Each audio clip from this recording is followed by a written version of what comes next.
তেল দিয়ে দিয়েছি।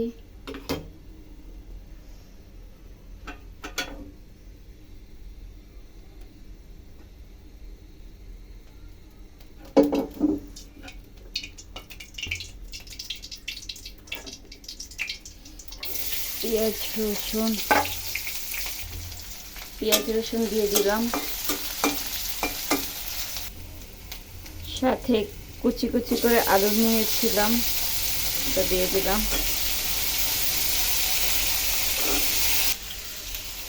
পরিমাণ মতো হলুদ,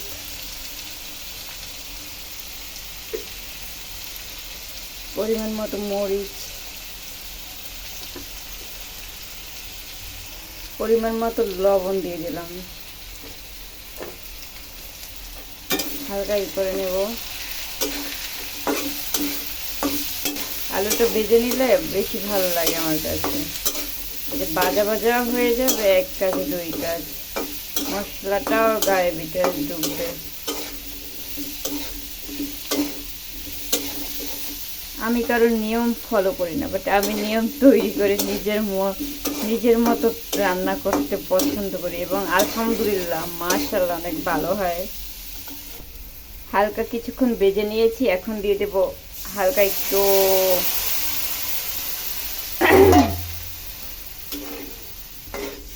মাশাআল্লাহ কালারটা তো সুন্দরই আসছে। এখন দিয়ে দিব আমি ভেজে নিয়েছিলাম,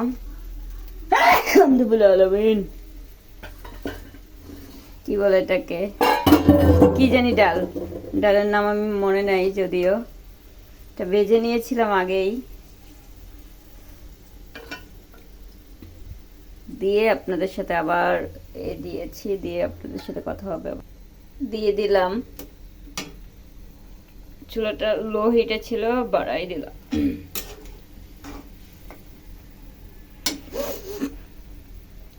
আজকে আপনাদের সাথে কিছু কথা শেয়ার করব। বাহিরে বৃষ্টি, ঝুমঝুম করে বৃষ্টি পড়তেছে। পৃথিবীতে কত মানুষ আমরা, কেউ এই বৃষ্টি পেয়ে ঘুমাচ্ছে, কেউ বৃষ্টির কারণে কত ছোটাছুটি, কত কাজ বাজ রেখে দূরে আছে, বা কাজটা কমপ্লিট করতেছে তাড়াতাড়ি বাসায় যাওয়ার জন্য, বা কারো ক্ষয়ক্ষতি হচ্ছে। আল্লাহ যেন আমাদের এই বৃষ্টিতে সবার মঙ্গল হয়, কল্যাণ কামনা হয়, কল্যাণকর হয়। এই বৃষ্টিটা আমাদের জন্য বরকতময় হয়, এমনভাবে আল্লাহ আমাদের বৃষ্টি দিক, যা দিক সব কিছু আমাদের জন্য কল্যাণকর এবং বরকতময়। ছোট থেকে বড় মানুষ সবাই, যারা বড় লোক, ধনী, গরিব, সবার জন্য কল্যাণকর হয়, এমনভাবে আল্লাহ সব কিছু দান করুক, এই আশাটা করি। আমি কখনো যে এটা পেয়েছি, হ্যাঁ, কিন্তু আমি এটাও চিন্তা করি অন্যের আবার ক্ষতি হয়েছে কিনা।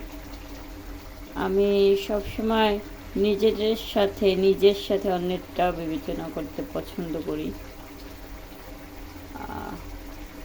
কে যারা অসহায়, গরিব, আশ্রয়ের জায়গা নেই, পাগল, হ্যাঁ, তারা এই বৃষ্টিতে কোথায় শুবে। আল্লাহ সবাইকে হেফাজতে রাখুক, এবং আল্লাহ যা কিছু তৈরি করে অবশ্যই মঙ্গলবার এবং কল্যাণকর, কিন্তু সেটা আমাদের জন্য বরকতময় হয়ে আসুক। আমার এখন এটা খুব কাছাকাছি চলে আসছে। আমি এখানে চাল দিয়ে দিব, চাল আর ডাল আমি আগে ধুয়ে নিয়েছি, দিয়ে দিলাম চাল ডাল।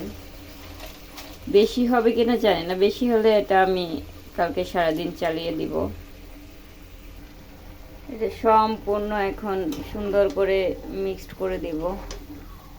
এটা আমার খিচুড়িটা হবে এমন, একটু ঝোল ঝোল থাকবে,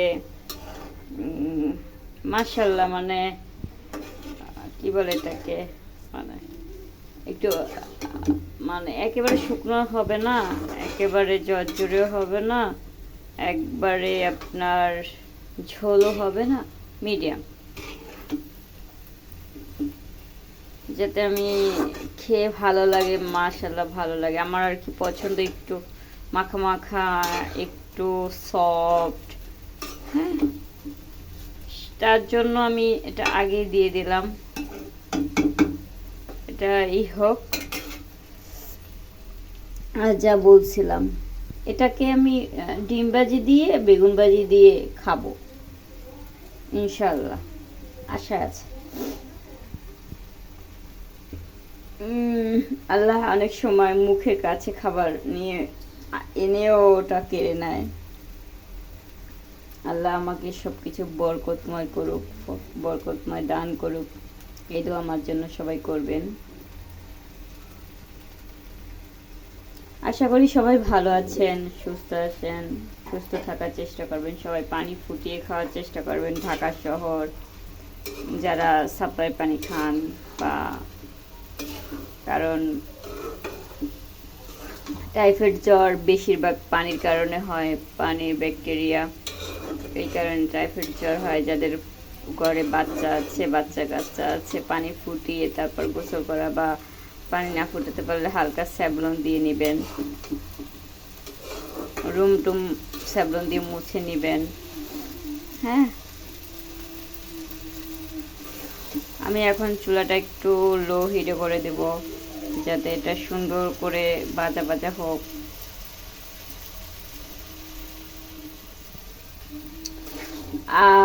আমার গল্প করার মতো কোনো লোক নেই যে আমি কারোর সাথে গল্প করব, আড্ডা দিব।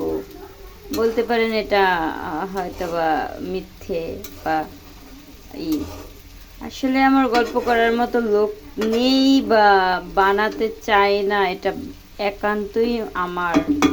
যেমন আমার এখন আর কারোর সাথে কথা বলতে ভালো লাগে না, আমি কারোর সাথে ওই রকমভাবে এখন আর মিশিও না।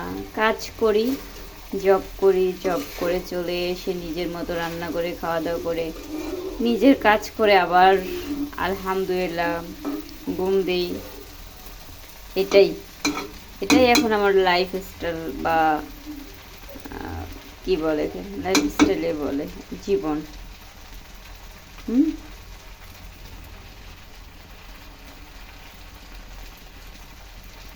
ওয়াও,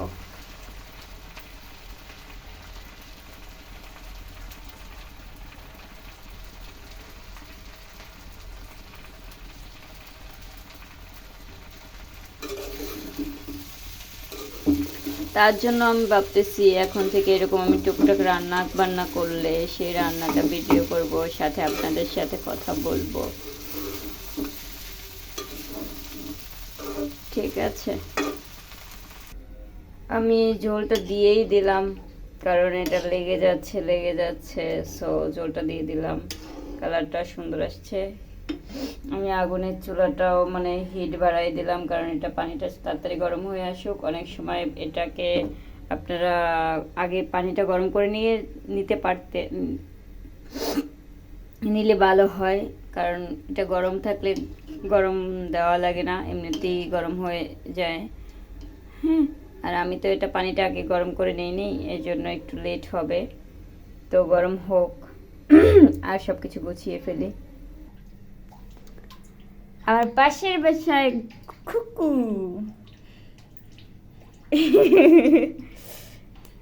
আদি, দুইটা দাঁত হয়েছে, দুইটা না চারটা। ফারহাদ